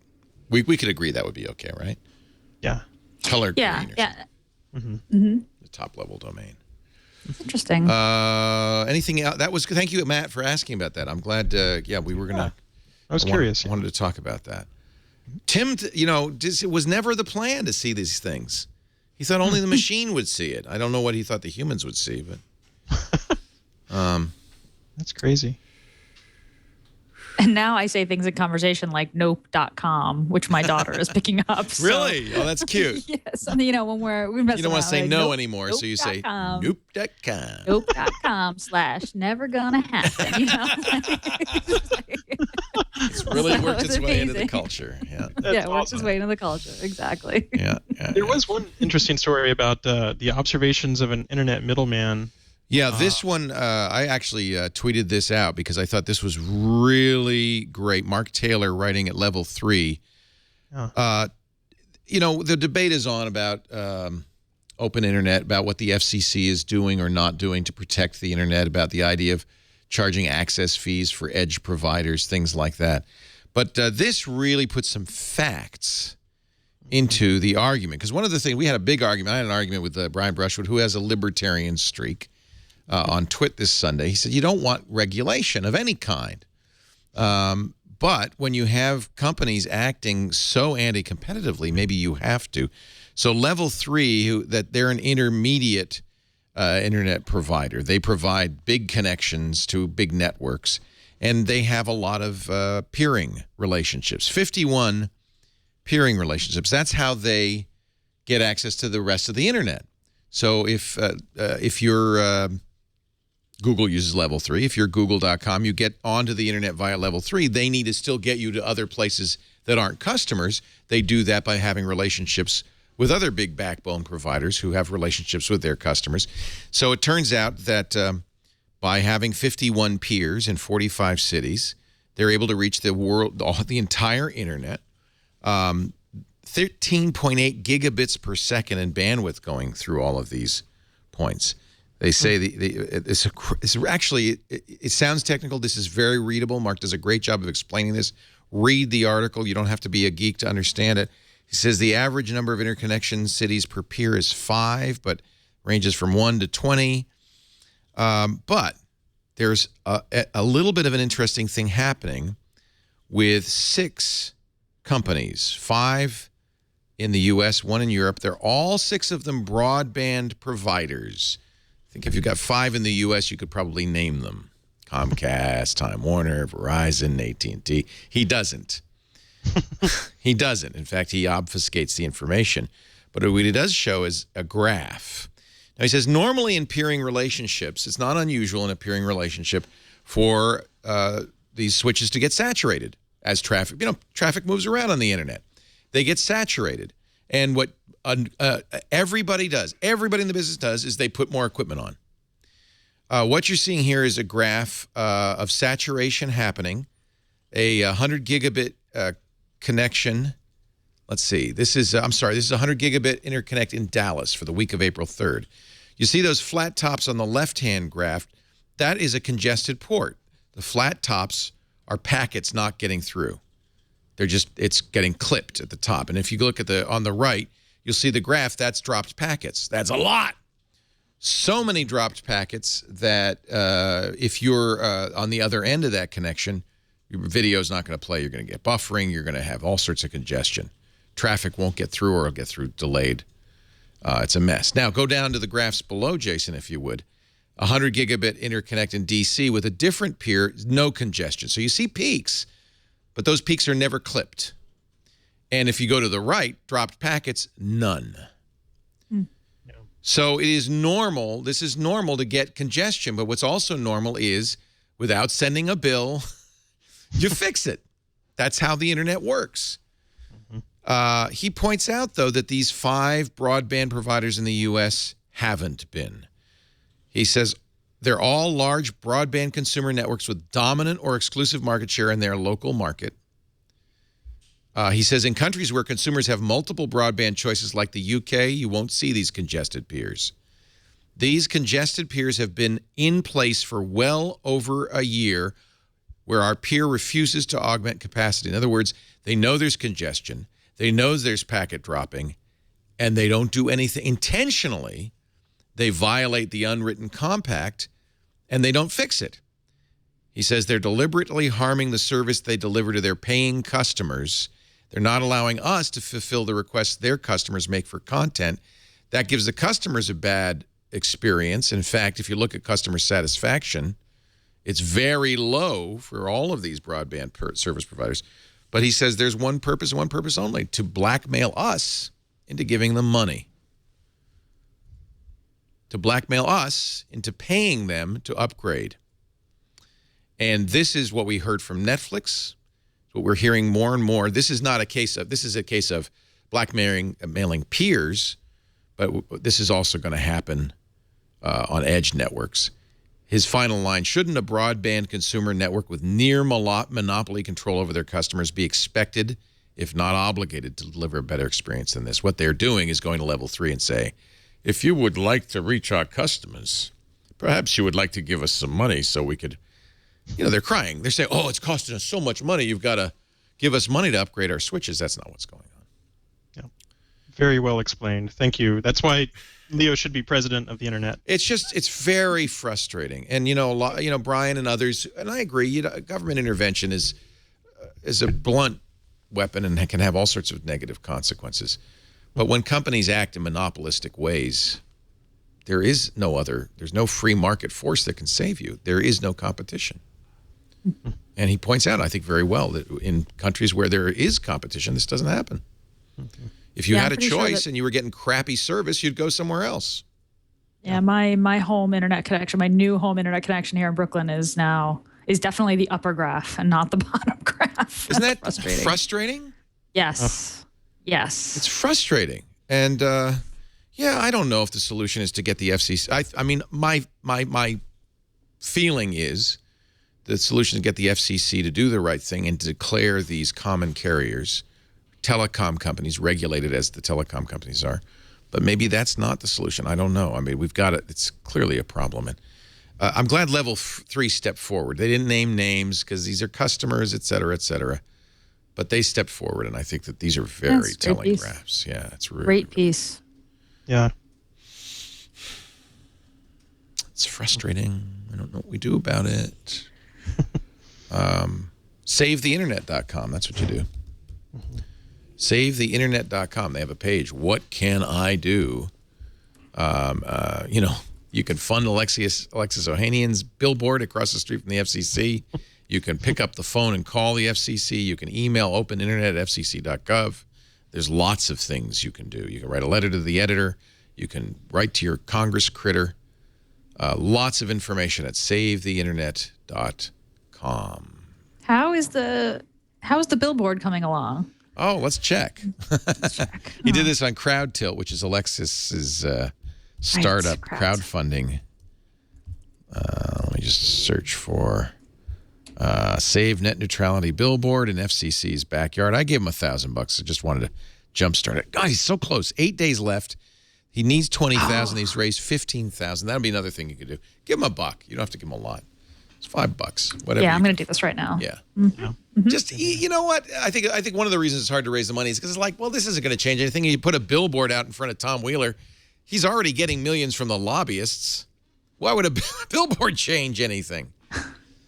I'd make him work past it every day, Actually, there is one crowdfunding thing that I really am interested in. It's Larry Lessig's plan to create a super PAC. Yeah, May1.us. Isn't that interesting? Yeah, it's really cool.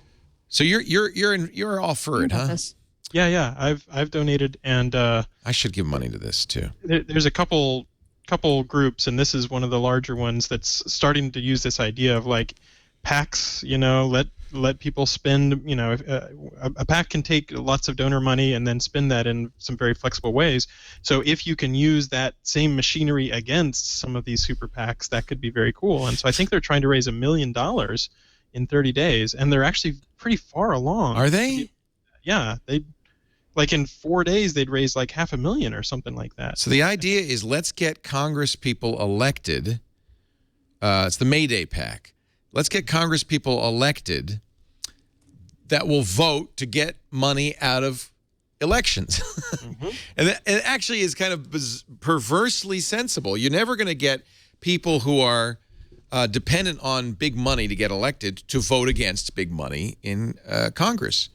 So here's what you do. Create a super PAC. Go out and lobby it. Raise funds. Get this one last election we'll pay for. Get these people in. reform the whole thing. Yeah. And Larry, of course, everybody knows the guy who started Creative Commons law, professor at Stanford and Harvard. And we've had him on. We love Larry. He's just fabulous. This is awesome. Yeah, good for him. This is great. And his idea, he for a long time was talking a lot of, Creative Commons was all about getting the music industry off our backs. He finally realized this is never going to happen until we get the influence of money out of politics. So he said, let's go after the root cause of all of this, which is Tom Wheeler, the chairman of the FCC, every member of Congress, the president of the United States. They're all basically doing the bidding of people who have deep pockets, because that's how you get elected. So let's change that. Let's reform the influence of money in politics. And I think, if you look at it, they're almost up to $600,000, and it's the 7th of May. So they're doing like $100,000 a day. So they're trying to get $1 million. They're 59% funded. Yeah. I say go way over the top, because if they've got more, ammunition or dry powder or whatever you want to call it to tackle money in politics, they can have a lot more of an impact. And if you feel bad, you can say, I only want to fund Democrats, or I only want to fund Republicans. So you can you can choose. I really like this idea. Now, because it's a super PAC, you're going to have to say who your employer is. There are oddly enough rules about contributions that they have to adhere to. But you know what? They're pretty easy to get around. Yeah. That's the problem. The website is mayone.us.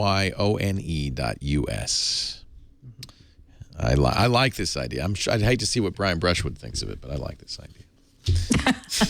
I love Brian, but he lives in Texas, and he lives in a just as we in San Francisco live in a bubble, he lives in a bubble. That's all. I love it. On a much lighter crowdfunding note, my friend Andy Bayo actually sold his company upcoming.org to Yahoo like back in 2005. I saw he had an announcement today at 10 a.m. What was that? Yeah, so a few months ago, Yahoo calls him. They sunsetted upcoming, right? And Andy had a team of people kind of try to archive it. And then a few months ago, Yahoo sends him an email and says, "Hey, do you want to buy back the domain upcoming.org?" He buys back the domain, and he launched a Kickstarter to rebuild Upcoming. Wow! Yeah, from the bottom up using modern tools, which is really kind of amazing. So yeah, that is hysterical. And I think he launched the Kickstarter today, and he blew through his goal already. It was a small goal. It was like 30K. He was trying to raise. I gotta find the page. Well, I'll just search for Andy Bayo and Kickstarter. Andy Bayo at Kickstarter. And Andy's associated with Kickstarter a little bit, which helps as well. Yeah, he is. He helped build Kickstarter, so he's associated, and he did XOXO on Kickstarter, and wow, look, 47,000 already. So what was Upcoming? Was it like events? It was a community events calendar. Yeah, it was a social events calendar. I remember using it. I thought it was really great. Yeah. Mm-hmm. And there's still not a great events solution for the web yet. So there's lanyards. Is it like Evite kind of, or what is it? I think it's more like a local band is playing next Friday. I'm going to submit this event. Which one of my friends are going? I less like Evite. I thought more of kind of like a community-based events calendar. I don't know, Matt. Would you characterize it that way? Or think about like Craigslist events, except with a modern UI and trying to keep all the spam out and that sort of stuff. All right, Andy. That's the first time I can think of that happening, where you got bought out. Yahoo, as usual, just kind of screwed it to death, into the ground. And the big company shut you down. A few years pass. He must have had the deal that he could compete by now or something like that, right? Because usually they have non-competes and all of that. Yeah. Yeah, because this was a while ago. It was almost 10 years ago. That's awesome. I remember there was some spam on Upcoming where someone was posting spam events that were like watch free online Super Bowl, whatever. So I dropped him a note, and I was like, "Can you get rid of this spam?" And he's like, "No, I can't. I don't own it anymore." Oh. Yeah. So if he can pull that back and make it his again, that would be so cool. Yay. See, even Google, Andy, even Google wants you to bring back upcoming.org. 30 grand in 90 minutes. Good for him. Hey, look who's here. Heather Gold just walked in the door. Hi, Heather. How are you? Andy to bring it back too.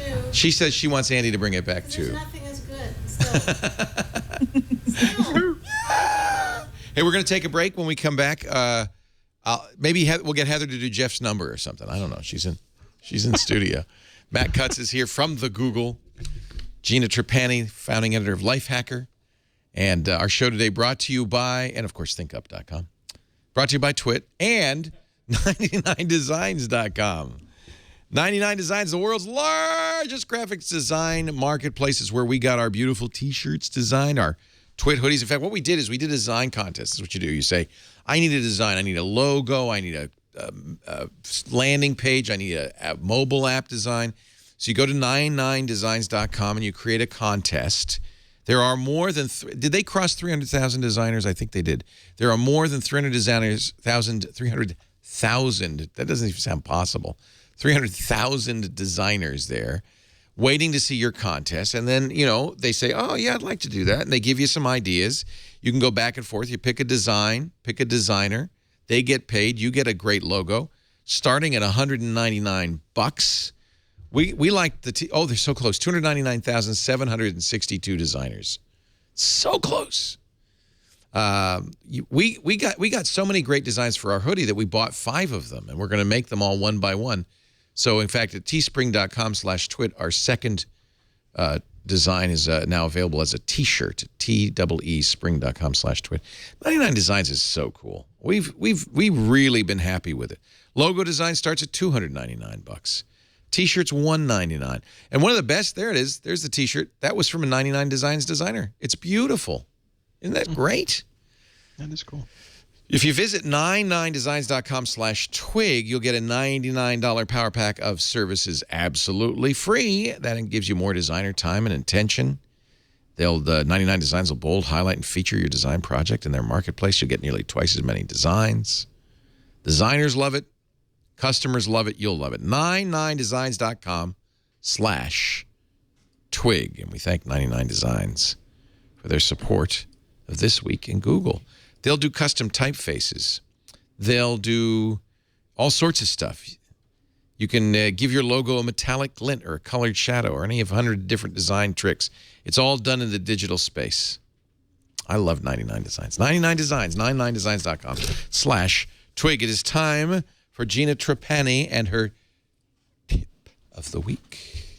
I've been playing around with Google Camera, the Google Camera app for Android, the lens blur feature, which we talked about a couple of episodes ago. And a photographer at guidingtech.com did actually a pretty good post about all the different ways he kind of experimenting with lens blur and a couple of good tips for getting lens blur to work most effectively. Something kind of obvious, have a subject real close and the background farther back so you really get that depth of field. Centering your subject apparently helps a lot to get the effect that you want. And just tips on kind of raising, because you're moving your device in order to get the effect. So the subject centering I didn't know about. I often try to off center because that's sometimes or a lot of times better composition, but it looks like lens blur looks a little bit better if you center. So a couple of good tips there. How to use the lens blur. I have to say, I like Google Camera's implementation a little bit better than the HTC one. You don't use the HTC ones? Not as much. I will do Jeff's number of the week. He says 2.5 million Chromebooks shipped last year, a 68% increase expected this year. And he also mentioned that Flux, look at that. He's such a Chromebook shill. He is. He loves those Chromebooks. He also mentions that Flux is a Google X project that just emerged from Google X and has received $8 million in funding to build eco-friendly buildings. Matt, you got something wonderful you'd like to pass along? Yeah, absolutely. So since you already mentioned Webmaster Videos, you can search for Webmaster Videos and find all my stuff. Best. We've got 500 videos, but here's a little trick that I hadn't heard about, and if I hadn't heard about it, most people hadn't. There's, on the AdWords side, there's a similar group of people who film videos, and what they do is they take requests for questions on social media. So if you leave the hashtag #AskAdWords on your tweet or your Google Plus post, I don't know if they can search Facebook or not, but basically just leave #AskAdWords as a hashtag. And they film about once a week. They've been filming for about 6 months, and they typically answer 1 to 3 questions per video. So I haven't actually told them that I was going to mention this. So let's just flood them with good questions about AdWords, and they'll be like, "What happened? This is crazy." So I think that would be kind of fun. You should do this, Matt. Why don't you do this? Hashtag Ask Matt. We have done a couple sessions like that. It is a lot of fun to do. Yeah, I should do. It can be a lot of work too. I mean, I say you should do it. Am I doing it? No. I was gonna say I think that Matt probably has enough incoming queries on a regular basis. You do mention this site, and this was really useful for us because we did get the warning from Chrome. This website contains malware. Our site was hacked almost a year ago. And you have a great website from the Webmasters page, google.com/webmasters/hacked. What to do if you're a site owner and you see those very depressing, scary words. We built this specifically as a multi-stage thing to take you through. Here's what to do. Don't be scared. You know, we can help you recover. And then at some point, if you need to ask for IT help, great. But this leads you through the basic procedures of recovering from getting your site back. Yeah, I mean, we did all of that, including, get our experts to go in there, find the exploit, find out how it got in to patch that hole, and then, of course, to get rid of it. And it's hard. I mean, once that happens, just like with a home computer, there's an unlimited number of bad things that could have been done to you. So you really have to scrub. Yeah, sometimes it's better to nuke it from orbit just to be safe. Yeah, well, that's what I tell people to do with their home installs. I'm not going to I'm not going to start my website from scratch. Let's just start all over again. Download Drupal, step 1. Step 2, pay $400,000. Step 3, you have a site. God, that's expensive. We did not pay that much, thank goodness. That is Matt Cutts, my friends. We love the Matt. MattCutts.com/blog. 2 T's, an M and an S. You provide the vowels. Anything else you want to plug? What's your 30-day challenge this month? My 30-day challenge this month is to try to get good sleep. So I'm trying to get 8 hours of sleep a day. Forget that. Good for you. That's why you're so happy all the time. Well, what are you doing to get good sleep? What am I doing? I'm just trying to get to bed a little bit earlier, and if I don't have to get up, I'll set the alarm a little bit later and that sort of stuff. So, and I went for a run this morning, and that's good. That helps. I actually went faster than I've gone ever before after a good night's sleep. So, ladies and gentlemen, Rocky Part 8. Featuring Matt Cutts as Rocky. So can I tell you, Leo, I ran the Boston Marathon 2 or 3 weeks ago. You did? I didn't know that? Yeah. Congratulations. Rock on. Did you finish? I did, yeah. Oh my God. It turns out I can't qualify for speed. I'm very, very slow. But if you raise money for charity, then you are allowed to run in the Boston Marathon. They put you at the very back of the pack. And I have to tell you, every time I run a marathon, I start out the first hour and a half listening to Twig because I'm like, I don't want to start out too fast. We can get you all the way home. We'll make them longer. If you make it, I'll listen to it. 4 hours? So what was your time? Episodes could get you the whole marathon. Almost. So great. And again, I'm very slow. But I just wanted to say thanks because I saved that episode so that I could listen to it on the marathon. Don't you feel good? I do. First of all, that's amazing. All hail. Yeah. Coming from the person who can't walk half a mile. Yeah. Good job. Yeah. But also, that's so exciting. It's so cool that you're listening to us on the run. That's amazing. I put the treadmill on a 10% grade and I promptly fell off. It wasn't even going. So I'm not ready for the marathon. What is that, 26 miles? What is it? 26.2. And you did it, and how long did it take you? Oh, man, like 5 hours and 12 minutes. It takes me a long time. Make a note of that, Jason. Our next twig will be 5 hours and 12 minutes now. I mean, just the fact that you were in motion, I'd be double fisting, inhalers. I can't even. That is so awesome. Good for you. Did you see Denz go running by from Dennis Crowley from Foursquare? I didn't. He did pass me at some point, but I didn't see him go by. No. So. Well, then he had to walk for the last few miles, so it's okay. Did you run it? I mean, like jog it the whole way? So that's what I didn't realize is the Boston Marathon, there's crowds the whole way cheering for you. You can't exactly rest. No. I had a shirt that said, "Go, Matt, go." And so the whole crowd they'd shout, "Go, Matt, go," which turned out to be a blessing and a curse because, the last 2 miles, you're like, I just want to run. And there's like a bunch of frat boys that are like, "Go, Matt, go." Oh, I'm like, okay, fine. I just want to rest. But it was really good. It was a phenomenal experience. How did you train? Did you obviously you had to train for that, right? So I'll do one quick plug. There's a website called usafit.com, and what they do is they have chapters around the country. So I'm with San Jose Fit, and over 6 months they take you from 1 mile a week to 26 miles a week, and it's like $100 to join. You get discounts on marathons. It's all normal people. Anybody can run a marathon. All it takes is 6 to 9 months of training, and so the season's actually starting now. Anybody who wants to run a marathon, I'd highly recommend that organization. Really? You think I could do that? Yeah. I had never run more than 8 miles. I'd done beta breakers and nothing longer than that, and then I joined USA Fit, and over the course of a season, ran the San Francisco Marathon. That's incredible. Well, I mean, what it takes is a commitment and a lot of time and stamina, and that's incredible. It's incredible. And it's fine to go slow. If you finish a marathon in 6 hours and 29 minutes, you still finished, right? And anybody who hears that you run a marathon, they don't ask usually what your time is. They just say, "Oh, wow, that's great." I only asked if you finished, and you finished. Yeah, exactly. So if you finish, awesome. you beat everyone who didn't. Yeah, all the people on the couch. All the people who didn't run. I was in the bottom 10%, so I was very slow. But I would all not, those people on the couch. I would not. If I ran a marathon, I don't care. I could be literally 12 hours, the last guy crossing. I'd be happy. Yeah, you still did it. You know how many donuts I could eat in 12 hours? A lot of donuts. I could eat a lot of donuts. Matt's really. I just went to USA Fit. You're really tempting me here. You should try it. What was the charity that you raised money for? The charity was the Dana-Farber Cancer Institute. Very good. Which is a fantastic group of people. They really good cause. Yeah. They had 700 runners at Boston, and they raised over $6 million. Oh, isn't that great? It was very cool. And the vibe at the race was good. There were spectators the whole way. Boston strong, baby. It was incredible. I was ready to cry 2 or 3 times because the signs and the cheering. Oh and my God. It was what a good one to run. Yeah, exactly. Yeah.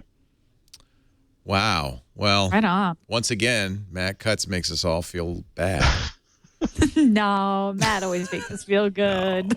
That's nice. Hey, that's so great to have you, Matt. Thank you for joining me. I really appreciate it. Thanks for having us. You're the best. Gina Trapani, smarterwear.com. I don't know why I'm even mentioned that. I know. I don't go there. Don't go there. There's nothing there. She has been busy doing something really, really exciting, which is Think Up.